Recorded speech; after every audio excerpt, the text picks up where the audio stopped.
Hello students, welcome to Gupta classes. इस video में मैं आपको जो है फ्रिक्शन के बारे में बताऊंगा कि फ्रिक्शन क्या होता है, व्हाट इज फ्रिक्शन और फ्रिक्शन के टाइप्स क्या होते हैं। तो यहाँ पे हम लोग जो है देखेंगे कि फ्रिक्शन एक टाइप का जो है फिनोमिना होता है जो कि ये एक सरफेस प्रॉपर्टी होती है।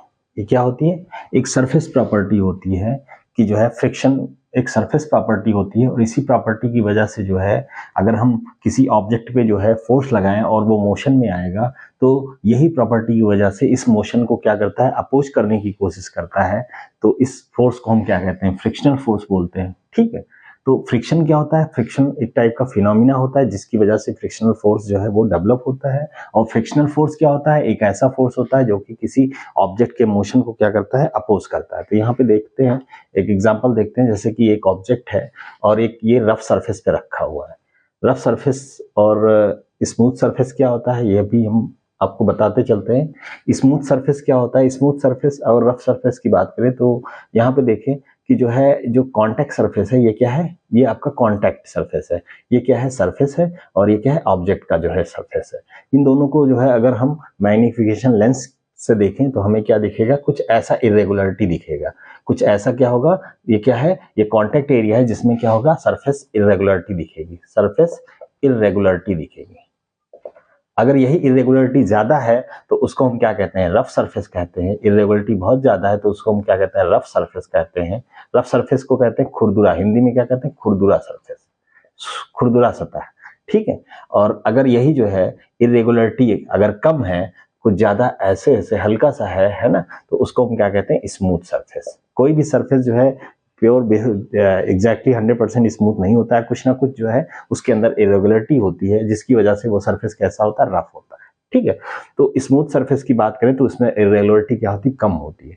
तो हम यहाँ पे जो है जो एग्जांपल देख रहे हैं वो रफ सरफेस का देख रहे हैं। कॉन्टैक्ट सरफेस, सब कॉन्टैक्ट एरिया की बात करें तो कैसा है? यहाँ पे जो कॉन्टैक्ट सरफेस है वो क्या है? रफ सरफेस है।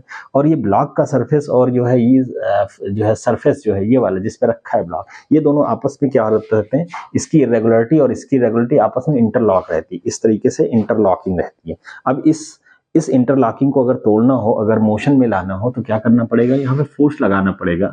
और जैसे ही फोर्स लगाएंगे तो क्या होगा? यहाँ पे एक फोर्स जनरेट होगा। एक फोर्स कॉन्टैक्ट सरफेस पे जनरेट होगा। इस कॉन्टैक्ट सरफेस पे जो फोर्स जनरेट होगा इस फोर्स को अपोज करेगा। ये फोर्स इसको आगे जाने के लिए कहेगा और ये ब्लॉक कहेगा, ये फोर्स क्या कहेगा कि मैं तुमको आगे जाने नहीं दूंगा। तो ये जो है इस डायरेक्शन में एक अपोजिट फोर्स जो है एक्ट करता है जिसको कहते हैं फ्रिक्शनल फोर्स। क्या कहते हैं? फ्रिक्शनल फोर्स कहते हैं। और जो है ये जो है दो सरफेस के बीच में ही एक्ट करता है। जब मोशन में कोई ऑब्जेक्ट मोशन में, रिलेटिव मोशन में आएगा, एक सरफेस की जो है रेस्पेक्ट में दूसरा जो है फेस जो है मूव करेगा दूसरा ऑब्जेक्ट, तो वहां पे क्या आएगा? फ्रिक्शनल फोर्स आएगा। और ये फ्रिक्शनल फोर्स क्यों आता है? ये इरेगुलरिटी की वजह से आता है। सरफेस इरेगुलरिटी की वजह से होता है। कांटेक्ट, जब सरफेस जो है इरेगुलर सरफेस आपस में कांटेक्ट रहते हैं तब आता है। इस सरफेस की फिनोमिना को हम क्या कहते हैं? फ्रिक्शन कहते हैं। क्या कहते हैं? फ्रिक्शन कहते हैं। और जो है ये जो फ्रिक्शनल फोर्स की वैल्यू अगर हम बात करें, अब इस फोर्स को जो अप्लाइड फोर्स है इसको हम अगर हम बढ़ाते जाएं तो एक टाइम ऐसा आएगा कि इस इरेगुलरिटी को क्या होगा? ये तोड़ देगा। ये फोर्स इतना ज्यादा होगा कि इस इरेगुलरिटी को तोड़ देगा और आसानी से ब्लॉक क्या होगा? स्लाइड कर जाएगा। तो आसानी से ब्लॉक स्लाइड कर जाएगा तो उस केस में जो है ये जो मोशन हो जाएगा वो किस में कन्वर्ट हो जाएगा? Sliding motion. किस में कन्वर्ट हो जाएगा? स्लाइडिंग मोशन में कन्वर्ट हो जाएगा। अब इस इरेगुलरिटी की बात हम जो कर रहे हैं इसमें हम फोर्स की वैल्यू मान लो धीरे धीरे बढ़ाते जाएं तो यहीं पे हम जो है टाइप ऑफ फ्रिक्शन की बात भी कर लेते हैं कि जो है आपको ये समझ में आ गया होगा कि फ्रिक्शन क्या होता है। फ्रिक्शन एक ऐसा सरफेस फिनोमिना होता है जिसकी वजह से जो है वो मोशन को अपोज करता है। और फ्रिक्शनल फोर्स क्या होता है? एक ऐसा फोर्स होता है जो कि जो है ऐसा फोर्स होता है जो कि ऑब्जेक्ट के मोशन को जो है अपोज करने की कोशिश करता है और ये डेवलप होता है रफ सरफेस पे, दो कॉन्टेक्ट सरफेस के बीच में। इसी को हम क्या कहते हैं? फ्रिक्शनल फोर्स कहते हैं। और ये तब होगा जब कोई बॉडी जो है या कोई ऑब्जेक्ट क्या होगा? कॉन्टैक्ट में होगा। ठीक है। अब हम इसके टाइप्स की बात करते हैं तो टाइप्स में आपका जो है क्या आता है? टाइप्स में जो है इसके कई टाइप के फ्रिक्शन होते हैं। जैसे कि जो है एक होता है आपका static friction. Static friction, static friction. दूसरा होता है स्लाइडिंग फ्रिक्शन। पहला स्टैटिक फ्रिक्शन, दूसरा क्या होता है? Sliding friction, sliding friction. और तीसरा होता है रोलिंग फ्रिक्शन। तीसरा क्या होता है? Rolling friction. तो स्टैटिक फ्रिक्शन, स्लाइडिंग फ्रिक्शन और रोलिंग फ्रिक्शन। स्टैटिक फ्रिक्शन क्या होता है, जब बॉडी जो है, जब ऑब्जेक्ट रेस्ट में रहता है तो उस समय जो फोर्स ऑफ फ्रिक्शन डेवलप होता है, फोर्स ऑफ फ्रिक्शन डेवलप होता है, उसको हम कहते हैं स्टैटिक फ्रिक्शन। उसको हम क्या कहते हैं, स्टैटिक फ्रिक्शन।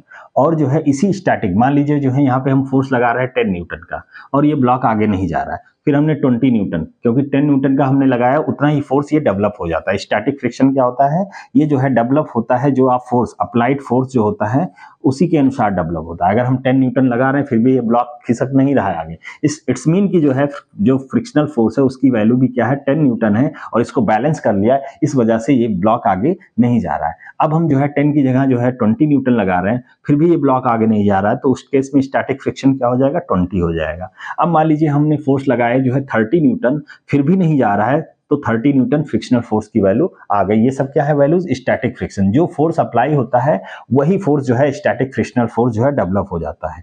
ठीक है, फिर हमने क्या किया, इसको थोड़ा सा बढ़ाया 31, वैसे ही क्या हुआ, ये मूव करने की कंडीशन में आ रहा गया। तो ये मैक्सिमम स्टैटिक फ्रिक्शन जो होता है, मैक्सिमम स्टैटिक फ्रिक्शन की जो फोर्स की वैल्यू होती है, मैक्सिमम स्टैटिक फ्रिक्शन जो फोर्स होता है उसकी वैल्यू जो होती है उसी को हम कहते हैं लिमिटिंग फ्रिक्शन। उसकी को हम क्या कहते हैं, लिमिटिंग फ्रिक्शन।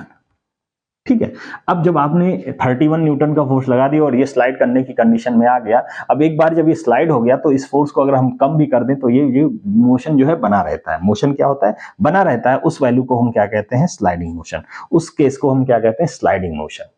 तो जो है तीन यहाँ पे आपको चीजें समझना है, स्टैटिक फ्रिक्शन, लिमिटिंग फ्रिक्शन और उसके बाद क्या है, स्लाइडिंग फ्रिक्शन की बात आपको जो है करनी है।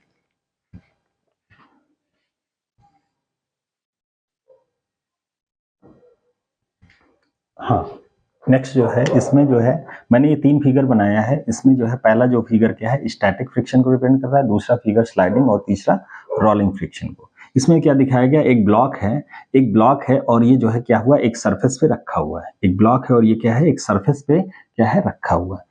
सरफेस पे रखा हुआ है तो इस पे जो फोर्स देखें तो जो है क्या है, नॉर्मल जो है, जो ये इसका वेट है वो नीचे की तरफ लगेगा।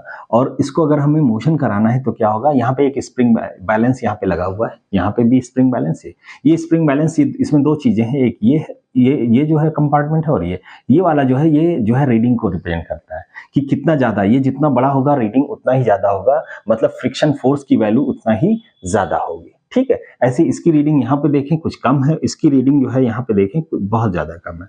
तो इस फिगर से हम ये समझ सकते हैं कि जब हमें इस चीज को जो है, इस ब्लॉक को आगे ले जाना होगा तो हमें ज्यादा फोर्स लगाना पड़ेगा। क्यों, क्योंकि ये स्टैटिक कंडीशन में है, इस पे कोई जो है मूवमेंट नहीं हो रहा है। अब जब कोई जो है स्टैटिक कंडीशन में है और उसको मूव कराना होता है तो हमें काफी फोर्स लगाना पड़ेगा। किसी चीज को स्लाइड करना हो, जैसे बहुत बड़ा जो है बॉक्स रखा हुआ है या कोई अलमीरा है, उसको खिसकाना हो तो बहुत ज्यादा फोर्स लगाना पड़ेगा। और आपने देखा होगा जब फोर्स लगाते हैं तो जो है हम बहुत ज्यादा फोर्स लगाते हैं तो यहाँ पे रीडिंग वही बता रहा है कि ये स्प्रिंग बैलेंस की रीडिंग है कि ये सब बहुत ज्यादा रीडिंग है। देखो इसका डिस्टेंस ये ज्यादा है, इसमें थोड़ा कम है और इसमें बहुत कम है। बहुत कम है क्योंकि आपने देखा होगा किसी चीज को खिसकाना हो तो रोलर्स वगैरह लगा देते हैं, तो रोलर्स क्या करता है, ये फ्रिक्शन को जो है कम कर देता है, जिसकी वजह से हमें जो फ्रिक्शनल फोर्स होता है वो कम मिलता है और हम कम फोर्स लगा के ही इसको आसानी से एक जगह से दूसरी जगह पे इसको हम स्लाइड कर सकते हैं। जबकि कोई चीज रखा हुआ सरफेस से अटैच हो, सरफेस के कांटेक्ट में हो, तो कांटेक्ट में जो है जितना ज्यादा कांटेक्ट होता है सरफेस उतना ज्यादा फ्रिक्शन होता है, जिसकी वजह से इसको हमें स्लाइड करने के लिए बहुत ज्यादा जो है हमें फोर्स लगाना पड़ता है। और एक बार जब फोर्स लगा के हमने स्लाइड कर दिया तो आपने देखा होगा फिर अगर हम कम फोर्स भी लगाते हैं तो भी वो जो है चीजें आगे स्लाइड करती जाती हैं। जब एक बार स्टार्ट करने में बहुत ज्यादा, तो स्टार्टिंग के टाइम जो है जो मैक्सिमम जो है फ्रिक्शन फोर्स लगता है उसी को हम कहते हैं लिमिटिंग फ्रिक्शन। उसी को हम क्या कहते हैं, लिमिटिंग फ्रिक्शन। तो लिमिटिंग फ्रिक्शन होता क्या है, limiting friction maximum static friction की वैल्यू होती है, जिसको हम क्या कहते हैं, लिमिटिंग फ्रिक्शन। और स्टैटिक फ्रिक्शन क्या, स्टैटिक फ्रिक्शन में अगर हम फोर्स जो है मान लीजिए जो है 10 न्यूटन का लगाते हैं पुश करने के लिए, तो फ्रिक्शन फोर्स भी 10 न्यूटन का डेवलप होता है।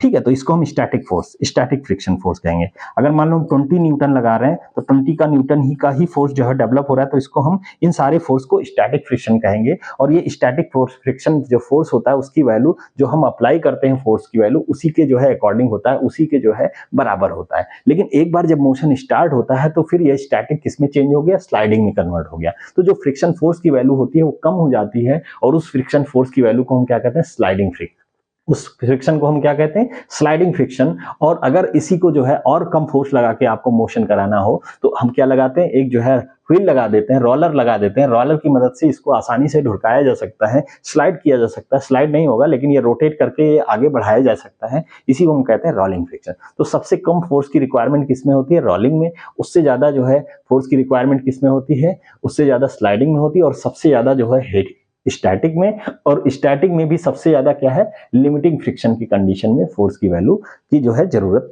पड़ती है। तो यहाँ पे जो है आपको ये समझ में आ गया होगा, फ्रिक्शन का कॉन्सेप्ट समझ में आ गया। नेक्स्ट हम देखेंगे इसमें कि फैक्टर्स जो है जो कि इफेक्ट करते हैं फ्रिक्शन को, कौन कौन से होते हैं। तो पहला जो फैक्टर होता है वो दो फैक्टर इसमें है। पहला जो फैक्टर होता है कि जो दो फोर्स जो है दो सरफेस के बीच में वो जो है कितना लग रहा है, और नेचर ऑफ द फोर्स कैसा है, दैट सरफेस कैसा है। जैसे कि सरफेस क्या है, सरफेस जो है आपका स्मूथ है या जो है स्मूथ है या जो है क्या है, जो है रफ सरफेस है। अगर सरफेस जो है रफ ज्यादा होगा तो वहां पे फ्रिक्शन की वैल्यू ज्यादा होगी, स्मूथ है तो फ्रिक्शन की वैल्यू कम होती है। इसको हम ऐसे भी एग्जांपल देख सकते हैं कि जब किसी सरफेस पे जो है मिट्टी का फर्श अगर बना हुआ है तो उस पे जो है हम लोग चलते हैं, आसानी से चल सकते हैं, उस पे हम लोग जो है गिरते नहीं है, स्लिप नहीं करते हैं। लेकिन वही टाइल्स वगैरह लगा हो तो उस केस में जो है सरफेस स्मूथ कह सकते हैं। और उस केस में अगर पानी थोड़ा सा पड़ा भी होता है तो हम आसानी से जो है उस पर स्लाइड कर जाते हैं और गिर जाते हैं। तो जो स्मूथ सरफेस हम देख सकते हैं उस पर फ्रिक्शन की वैल्यू जो है कम होती है, और रफ सरफेस पे फ्रिक्शन की वैल्यू ज्यादा होती है। आपने देखा होगा कि केला वगैरह छिलका पड़ा होता है तो उस पर हमारा पैर पड़ता है तो वो बहुत तेजी से स्लिप करता है।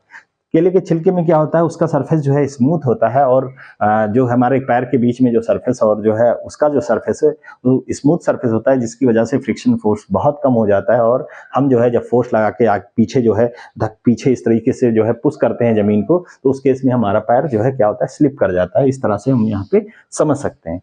ठीक है, तो आपने ये देखा कि जो है कौन कौन से फैक्टर्स जो है, दो फैक्टर्स हैं जिस पे डिपेंड करता है। अब हम लोग देखें एडवांटेज और डिसएडवांटेज ऑफ दी फ्रिक्शन, इस चीज को देखेंगे। उसके बाद जो है हम कैसे फ्रिक्शन को रिड्यूस करते हैं। तो पहले हम एडवांटेज देखते हैं और फिर डिसएडवांटेज देखते हैं, फिर कैसे रिड्यूस होता है वो भी हम आपको बताएंगे।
हेलो।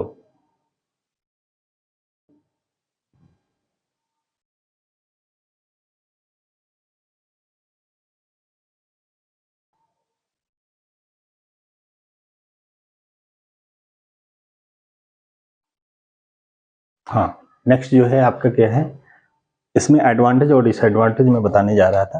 तो एडवांटेज में जो है कुछ पॉइंट्स हैं और कुछ डिसएडवांटेज में भी पॉइंट्स हैं, जो कि यहाँ पे देख सकते हैं आप। एडवांटेज में क्या क्या चीजें हो सकती हैं। एडवांटेज में जो है जो पहला पॉइंट है वो जो है आपका keeps everything on the earth at its place. मतलब पृथ्वी पे जो भी चीजें हैं वो जो है उसको अपनी जगह रखने में ये क्या करता है, हेल्प करता है। ये क्या करता है, फ्रिक्शन जो है क्या करता है, हेल्प करता है। जैसे कि जो है पृथ्वी पे जो है, अर्थ पे जो है सरफेस पे बहुत सारी चीजें पड़ी हैं, बहुत बड़ा सा पत्थर पड़ा हुआ है, तो वो भी एज इट इज वो वहां पे रहता है। ये नहीं कि वो ढुरक के कहीं भी जा सकता है। वो जो है जब कुछ ऐसा होगा तभी ढुरक सकता है, ऐसे वो कहीं भी नहीं जा सकता। तो जो है ये इसका क्या है, एडवांटेज है कि अर्थ पे कोई भी चीज अपनी जगह पे है, वो किस वजह से है, जो है फ्रिक्शन की वजह से है। ठीक है, ये इसके लिए हेल्प करता है इसमें, इस केस में जो है। और दूसरा जो पॉइंट क्या है, helps to hold the things and avoid slipping.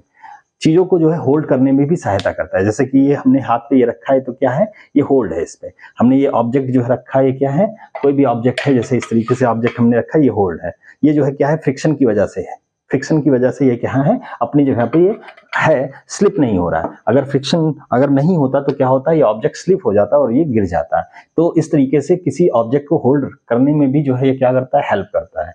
तीसरा जो है इसमें पॉइंट्स लिखा हुआ है, help to slow down the motion. जैसे कि जो है गाड़ी चल रही है, अब गाड़ी को रोकना है तो क्या करना पड़ेगा, आप उस पर फोर्स लगाएंगे। तो फोर्स लगाने पे क्या करेंगे, ब्रेकिंग सिस्टम लगाएंगे। ब्रेक लगाएंगे जब, तो क्या करता है, जो जो टायर होता है वो धीरे धीरे रुकने लगता है। कैसे रुकता है, उसमें शू लगा रहता है, ब्रेक शू जो है क्या करता है, उसके रिम में क्या होता है, चिपक जाता है, जिसकी वजह से वो स्लो डाउन हो जाता है। तो फ्रिक्शन की वजह से ही कांटेक्ट वो कर लेता है, शू जो है वो रिम के साथ कांटेक्ट कर लेता है, जिसकी वजह से वो मोशन को धीरे धीरे क्या करता है, अपोज करता है, और कांटेक्ट जैसा जो है बढ़ता है उस हिसाब से फ्रिक्शन भी बढ़ता है, और फ्रिक्शन की वजह से ही जो है क्या होता है, गाड़ी रुक जाती है। तो इसको हम ब्रेकिंग सिस्टम कहते हैं। तो ब्रेकिंग सिस्टम में जो है फ्रिक्शन का बहुत यूज है। अगर फ्रिक्शन नहीं होता तो हम जो है गाड़ी को रोक ही नहीं सकते, गाड़ी को बिल्कुल नहीं रोक सकते।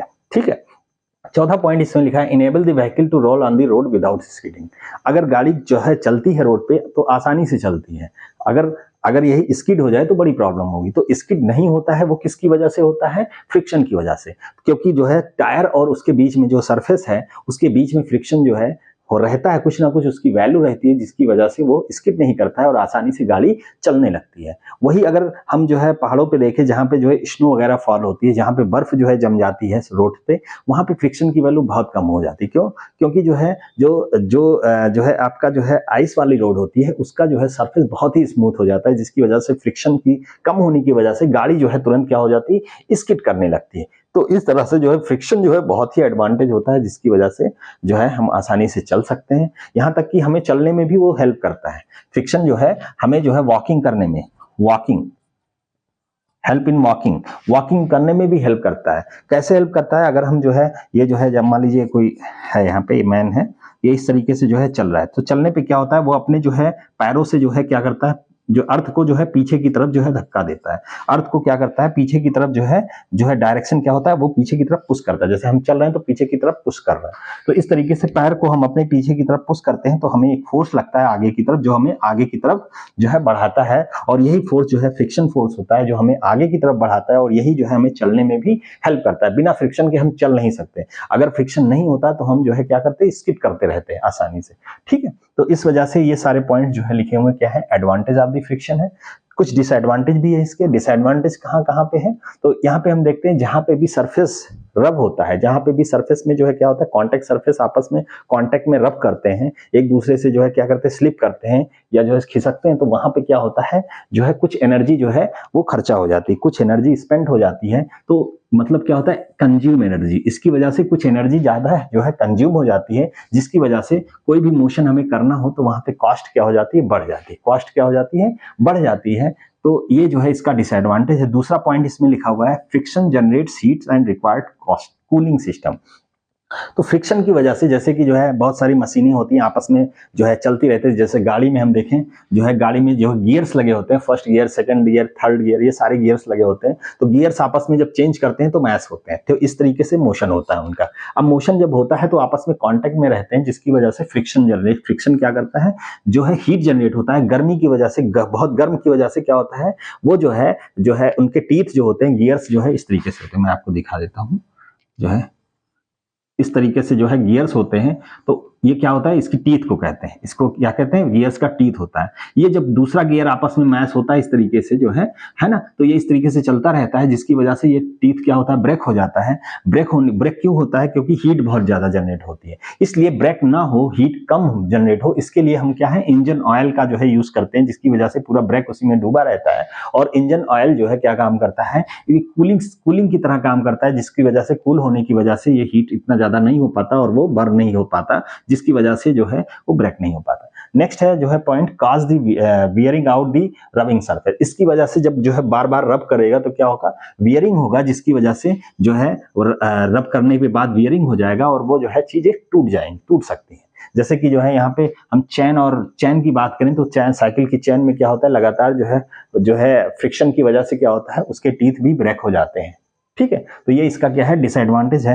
नेक्स्ट पॉइंट लिखा है, लॉस ऑफ इक्विपमेंट। अब जो है जो चीजें जो है कोई इक्विपमेंट में है, इक्विपमेंट जो है रबिंग की वजह से, फ्रिक्शन की वजह से हीट जनरेट होगी और वो वियर हो जाएंगे, इसकी वजह से इक्विपमेंट भी लॉस हो सकता है। तो ये सारे जो है डिसएडवांटेज के पॉइंट है और ये सारे एडवांटेज के पॉइंट है। आई होप कि आपको ये चीजें समझ में आई होगी। अब नेक्स्ट जो है इसमें हम लोग देखेंगे आपका मेथड टू रिड्यूस फ्रिक्शन, हम कौन से मेथड से फ्रिक्शन को रिड्यूस करते हैं। तो फ्रिक्शन को रिड्यूस करने के लिए हमने आपको यहीं पे बता दिया था कि जो है क्या है, हम इंजन ऑयल वगैरह का यूज करते हैं, फ्लूइड का यूज करते हैं, जिसकी वजह से जो है हम उस जो है जो कॉन्टेक्ट सरफेस है उसको हम स्मूथ बनाते हैं। स्मूथ की वजह से क्या होता है, जो है वो चीजें जो है फ्रिक्शन जो है कम हो जाता है और वो बर्न नहीं होता या हीट ज्यादा नहीं हो पाता। और भी कई चीजें हैं, जैसे कि हम जो है कूलिंग फ्लूइड का इस्तेमाल करते हैं, और भी कई चीजें जैसे बियरिंग का इस्तेमाल करते हैं, और ट्यूब्स वगैरह में इन्फ्लेटेड टायर्स का इस्तेमाल करते हैं, टायर ट्यूब में लुब्रिकेंट्स का इस्तेमाल करते हैं, और स्ट्रीम लाइन जो है शेप बनाते हैं, जिसकी वजह से फ्रिक्शन जो है